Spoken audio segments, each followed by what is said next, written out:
Whenever you talk about cost of quality, the first thing which comes to your mind is the rejection. If you make something wrong, then you need to reject that, or you might need to rework that, repair that. The cost of putting inspection. These are type of things which come to your mind in the first instance, that whenever things go wrong, this is where you will be paying for that wrongdoing. Paying in form of rejection, paying in the form of rework, repair, or the cost of re-inspection. But if you look at deeper into the cost of quality, there are number of aspects which you really don't see.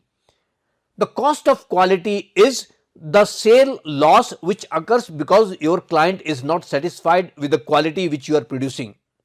So today, if you are selling 100 pieces a day, quality goes down, you lose your customers, you lose your sale. And maybe during the next period, you will be selling 50 pieces instead of 100 pieces. So that's lost sale. Another invisible aspect is excess inventory. So if you don't sell those items which you produced, then that will lead to the extra inventory in your place. And extra inventory basically means that there is a cost tied to that. The cost of production, the cost of raw material, all those things now is lying in your own store because you are not able to sell that. So that's another cost of poor quality.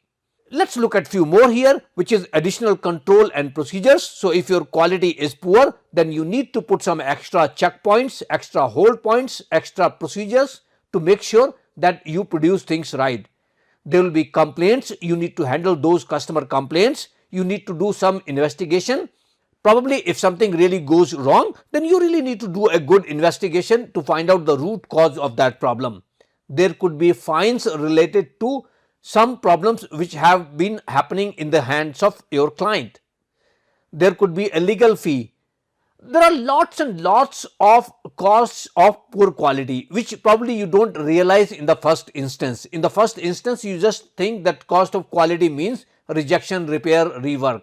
But then there is a lot of hidden cost of quality.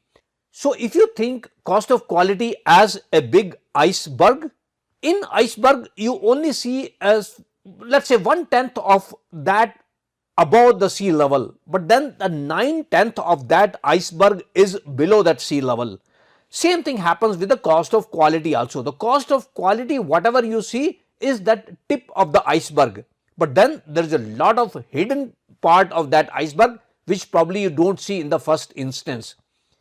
When it comes to quality in your organization, you need to make people aware of that whatever losses are happening because of poor quality, this is not just what we are seeing.